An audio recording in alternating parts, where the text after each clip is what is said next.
Hi students, today we have to study lesson number 3 from first flight book.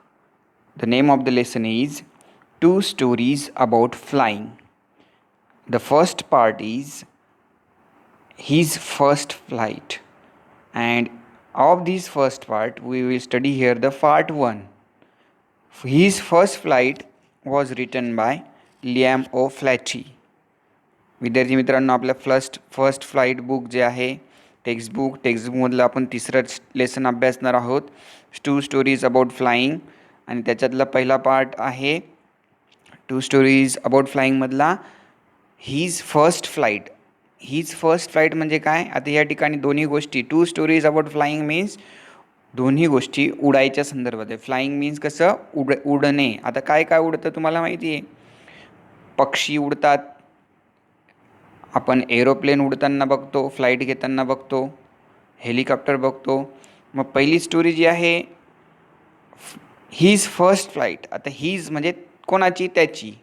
His first flight, त्याची पहिली उडान, त्याला आपण काय म्हणतो? तो पहिल्यांदा उडला. कोण पहिल्यांदा उडला? कशा प्रकारे उडला? Written by Liam O'Flaherty. Let's study what is there. First of all, before you read, since the earliest times humans have dreamed of conquering the skies.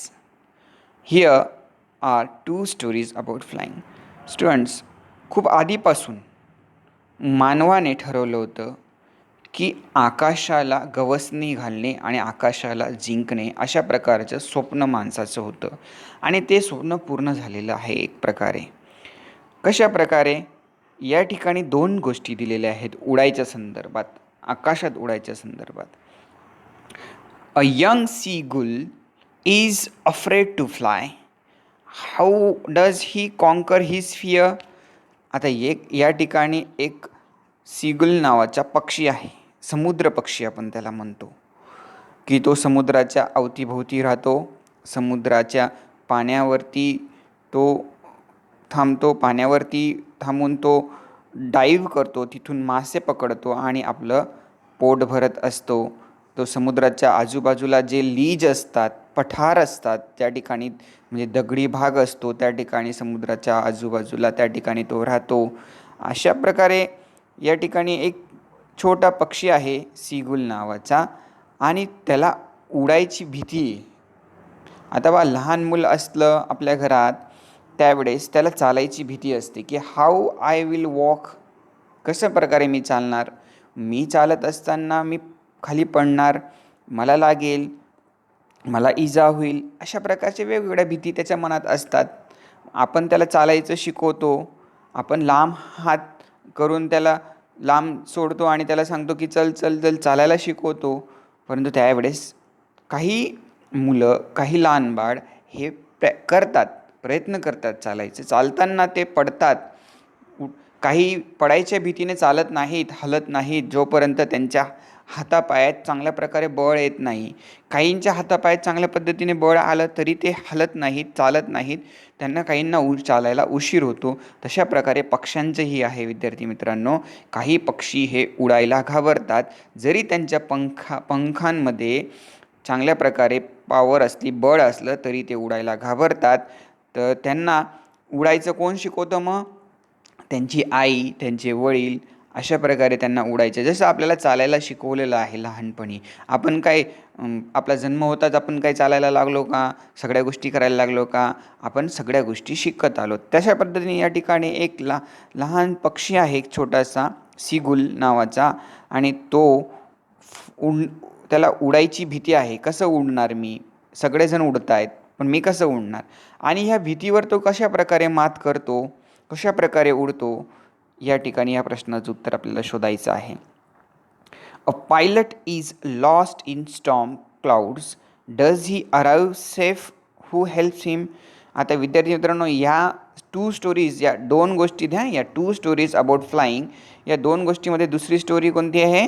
Black aeroplane. म्हणजे त्या ठिकाणी एरोप्लेनची एक उडण्याची गोष्ट आहे, फ्लाईंगची गोष्ट आहे. त्याच्यामध्ये एक पायलट आहे, आणि त्या पायलट च्या संदर्भात त्या ठिकाणी ती स्टोरी दिलेली आहे. तर ह्या प्रश्नाचं उत्तर आपण त्या ब्लॅक एरोप्लेनच्या याच्यात बघूया. आता फक्त आपण पहिल्या प्रश्नाचं उत्तर शोधून हिज फर्स्ट फ्लाईट म्हणजे त्या समुद्र पक्षी जो आहे सीगुल, ज्याला उडायची भीती आहे, तो कशा प्रकारे पहिल्यांदा उडतो, उडताना त्याला काय अडचणी येतात, which kinds of difficulty does he face. So let's study, let's no. Okay. The young seagull was alone on his ledge. Ledge means, students, what? Ledge means a narrow horizontal shape projecting from a wall or here a cliff. मी तुम्हाला सांगितलं ना, समुद्राच्या आजूबाजूला एक पठार असतात.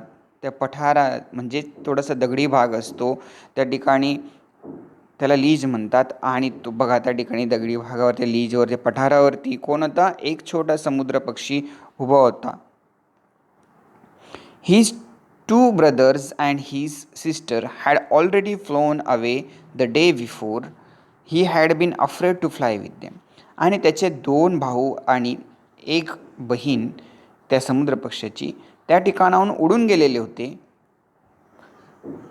त्यांना उडायचं माहिती होतं, परंतु हा समुद्र पक्षी जो छोटासा पक्षी आहे, त्यांच्याहून लहान, तो उडायला घाबरत होता. त्याच्यामध्ये भीती होती की मी कशा प्रकारे उडू, मला उडता येणार नाही, मी जर उडायला गेलो तर मी पाण्यात पडेल, मी मरेल, मला जखम होईल, I will be injured, so how can I fly. He was afraid.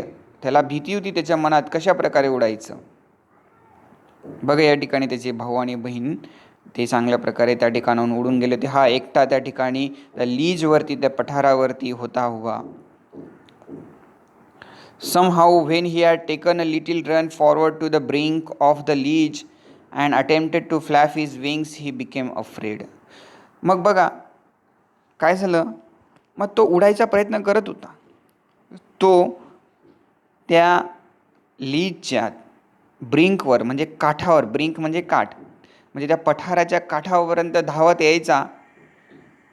तो प्रयत्न करायचा, त्याचे पंख त्या फडफड करायचे, तो प्रयत्न करायचा, परंतु त्याच्या मनातील भीती मात्र त्याला उडू देत नव्हती.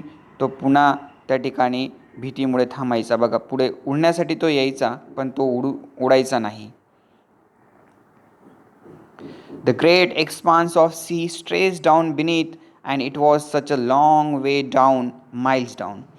का तो उडायला घाबरायचा? कारण की खाली त्याने बघितलं होतं की मोठं असं समुद्र आहे, लांब लांबपर्यंत पाणी आहे, खूप लॉंग आहे, लॉंग डिस्टन्स आहे, खूप मोठा असा समुद्र आहे, पाणी आहे. म्हणून मी जर उडायला गेलो, मला जर उडता आलं नाही तर मी खाली पडेल आणि मी मरेन, कारण की मला या सगळ्या गोष्टींची भीती वाटते, म्हणून मी उडत नाही. अशा प्रकारची भीती त्या लहान समुद्र पक्षीच्या मनात होती. बघा, या ठिकाणी पाणी पण दिसतंय, खूप खूप पाणी आहे खाली, समुद्र मोठा आहे. Okay. He felt certain that his wings would never support him, so he bent his head and ran away back to the little hole under the ledge where he slept at night. विद्यार्थी मित्रांनो, त्याला माहिती होतं की मी जरी उडायचा प्रयत्न केला, परंतु माझे पंख मला सपोर्ट करणार नाहीत, माझे पंख मला उडू देणार नाहीत, मला मदत करणार नाहीत उडायला. म्हणून त्याने आपलं डोकं खाली घातलं आणि तो परत मागे गेला. कुठं गेला? मागे, ज्या ठिकाणी तो राहत होता, ज्या ठिकाणी तो रात्री झोपला होता, त्या ठिकाणी तो परत त्या पठारावरून मागच्या साईडला सरकला. बघा, खाली मान घालून तो पुन्हा पठारावरती गेला, मागे सरकला. Even when each of his brothers and his little sister, whose wings were far shorter than his own, ran to the brink, flapped their wings and flew away. काय झालं विद्यार्थी मित्र? आता हा यंग सीगुल जो होता, त्याचे भाऊ आणि बहीण याचे पंख जे होते खूप लहान होते. कोणापेक्षा? या यंग सीगुलपेक्षा. तरीसुद्धा ते उडाले, परंतु याचे पंख हे मोठे होते, छान होते, आणि त्याच्यात म्हणजे उडायचं हे होतं, तरी पण तो उडाला नाही, कारण की त्याला उडायची भीती होती. आणि ते उडाले. कोण? दोघी भाऊ आणि बहीण. He failed to muster up courage to take that plunge which appear to him to so desperate. आणि तो ह्या सगळ्या गोष्टी बघून मस्टर अप करेज म्हणजे मस्टर अप मीन्स कलेक्ट, या सगळ्या गोष्टी बघून त्याच्यात त्याने शक्ती, त्याची पॉवर एकवटायचा प्रयत्न केला, परंतु तो फेल झाला. कारण की त्या ठिकाणी त्याला कोणत्याच गोष्टीचं कळत नव्हतं की मी कशा प्रकारे उडायला गेलो तर मी पळेल आणि मला इजा होईल. His father and mother had come around, calling to him shrilly, upbraiding him, threatening to let him starve on his legs unless he flew away. But for the life of him he could not move. काय झालं विद्यार्थी मित्रांनो? अपब्रेडिंग means scolding. त्याचे आई आणि वडील कोणाचे? Young सिगुलचे. त्याच्यावरती ओरडले, त्याला रागावले, त्याच्यावरती त्याला सांगितलं, त्याला घाबरवलं, त्यांनी धमकी दिली. काय? की जर तू ह्या पठारावरनं उडाला नाहीस तर आम्ही तुला जेवायला देणार नाहीस, तुला उपाशी ठेवू. But for the life of him he could not move. परंतु तो हलूच शकला नाही, कारण की त्याच्या मनात एवढी भीती होती की मी कसं काय उडू. त्याच्या आईवडिलांनी त्याला रागवलं. बघा, काही वेळेस बरेचदा अशी घटना घडते, लहान मुलं काही गोष्टी करायला घाबरतात, मग आईवडील भीती घालतात. तुम्हाला चांगल्या प्रकारे अनुभव असेल. आईवडील भीती घालतात की तू जर असं केलं नाही तर आम्ही तुला ही वस्तू देणार नाही, ती वस्तू देणार नाहीत. तशा प्रकारे या ठिकाणी यंग सिगुललाही त्याच्या आईवडिलांनी भीती घातलेली आहे की तुला आम्ही जेवायला देणार नाहीत जर तू उडाला नाहीस तर. परंतु तो पण काय करेल, त्याच्या मनात एवढी भीती होती तर तो काहीच करू शकला नाही, त्या ठिकाणाहून हलवू पण शकला नाही. हे बघा, त्याचे आईवडील आपल्याला दिसत आहेत या ठिकाणी. That was 24 hours ago. Since then nobody had come near him. काय झालं मग? 24 तास होऊन गेले. 24 तासापासून त्याच्याजवळ कोणीच आलेलं नव्हतं. तो एकटाच होता. बघा, एकटाच होता तो. The day before, all day long, he had watched his parents flying about with his brothers and sisters. तर त्या ज्या दिवशी तो त्या ठिकाणी उडायचा प्रयत्न करत होता, त्याच्या आदल्या दिवशी त्याने पाहिलेलं होतं की त्याचे आई वडील हे त्याच्या भाऊ आणि बहिणींसोबत उडत होते.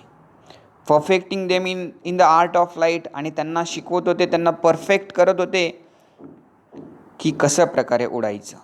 Teaching them how to skim the waves and how to dive for fish.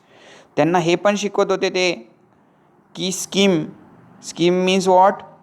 To move lightly just above a surface.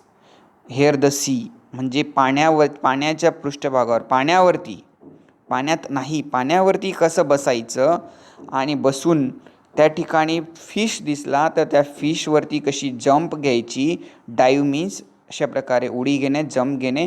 आणि फिश कशा प्रकारे उचलायचा पाण्यातून, अशा प्रकारचे ते त्याचे आईवडील त्याच्या भावाला आणि बहिणीला आणि भावांना शिकवत होते. आणि ह्याने सगळ्या गोष्टी पाहिल्या होत्या त्या ठिकाणी लीजवर उभं राहून. बघा या ठिकाणी कशा प्रकारे डायव्हिंग करायची, कशा प्रकारे उडायचं, हे सगळं ते शिकवत होते. He had in fact seen his older brother catch his first herring and devour it standing on a rock while his parents circled around raising a proud cackle. Students, त्याने हे पण पाहिलं होतं काय की त्याचा मोठा भाऊ त्याने एक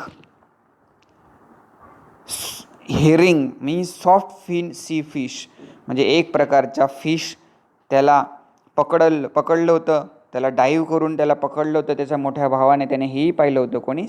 यंग सिगुलने. आणि त्याला डेव्ह मीन्स अतिशय आधाशासारखं खाणं, त्याला खात होता. त्याने हेही पाहिलं होतं. स्टँडिंग ऑन अ रॉक, एका खडकावर उभं राहून त्याचा भाऊ तो मासा पकडलेला हेरिंग नावाचा सॉफ्ट फिन सी फिश त्या ठिकाणी तो खात होता आणि हे यंग सीगुलने पाहिलं होतं. While his parents circled around raising a proud cackle. आणि त्याच्या आईवडिलांना खूप आनंद झाला होता की आमच्या मोठ्या मुलाने अशा प्रकारचं फिश पकडलं. आम्ही त्याला शिकवलं होतं की कशा प्रकारे डायव्हिंग करायचं, स्कीम करायचं आणि फिश पकडायचा, आणि तशा प्रकारे त्या मोठ्या भावाने पकडलं होतं आणि त्याचे आईवडील त्याचं कौतुक करत होते एका ठिकाणी उभं राहून.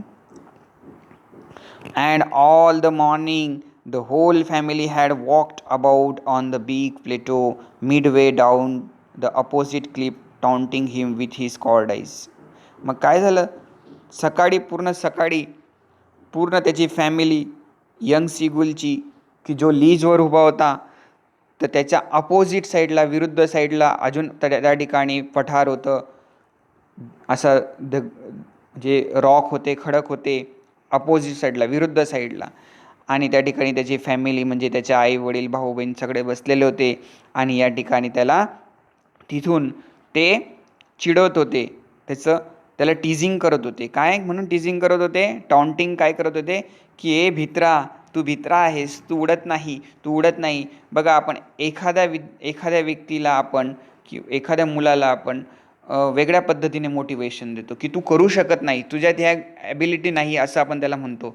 परंतु तो विद्यार्थी, त्याच्यामध्ये मोटिवेशन निर्माण व्हायला पाहिजे, इन्स्पिरेशन्स त्याला यायला पाहिजे, म्हणून तो काय करतो, नाही मी करूनच दाखवेल, मी करून दाखवतो. अशा प्रकारे निगेटिव्ह मोटिवेशन्स पण असतात. त्यामुळे या ठिकाणी त्याचे आईवडील बोलत आहेत की तू भित्रा आहेस, तू उडू शकत नाही, तू उडत नाही, तू भित्रा आहेस, अशा प्रकारे त्याला टाउंटिंग करत आहेत.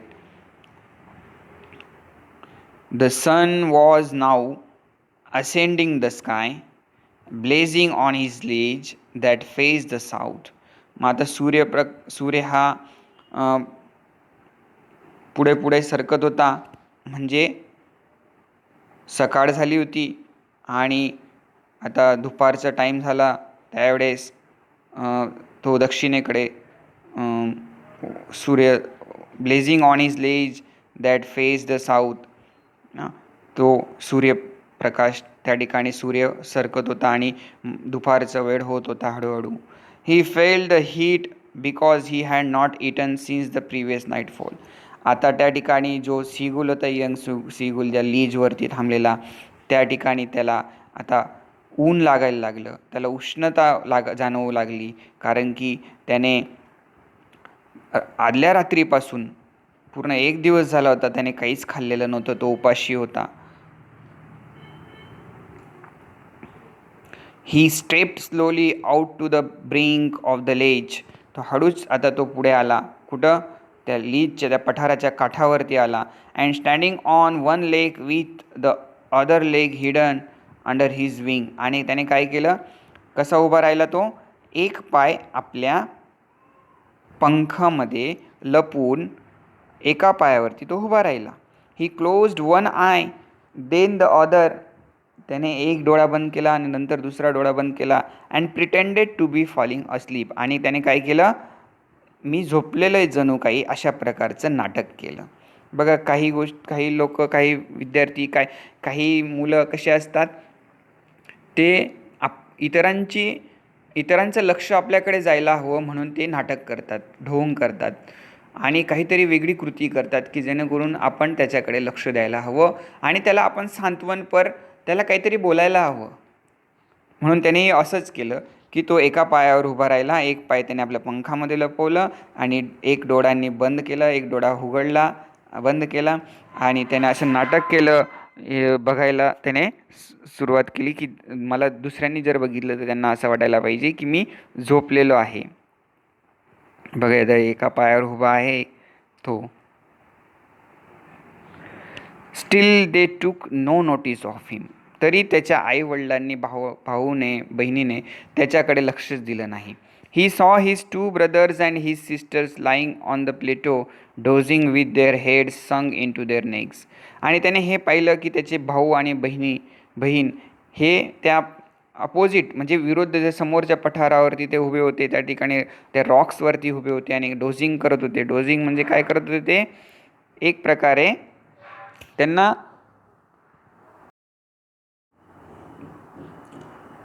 His father was preening the feathers on his white back only his mother was looking at हिम.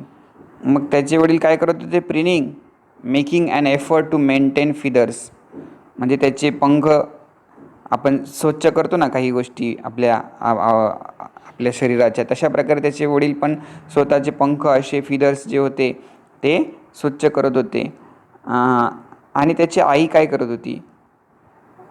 फक्त त्याची आई त्याच्याकडे बघत होती, म्हणजे हा झोपला आहे का काय करतोय असं. बाकीचे कोणी लक्ष देत नव्हते. त्याचे भाऊ बहिणी पण छानपैकी त्यांनी फिशचा एन्जॉय केला, खाल्ले आणि त्या ठिकाणी ते एक प्रकारे त्यांनी स्वतः खाली मान घालून असं झोपत होते. डोझिंग मीन्स एक प्रकारे आपल्याला अशी एक डुलकी येते ना झोपायची, तशा प्रकारे. कोणीच बघत नव्हतं त्याच्याकडे, फक्त त्याची आई बघत होती. She was standing on a little high hump on the plateau. Her white breast thrust forward. मग त्याची आई कुठं उभी होती? एका लिटिल हम्पवरती. हम्प मीन्स काय? अशा प्रकारे फुगलेला एक भाग.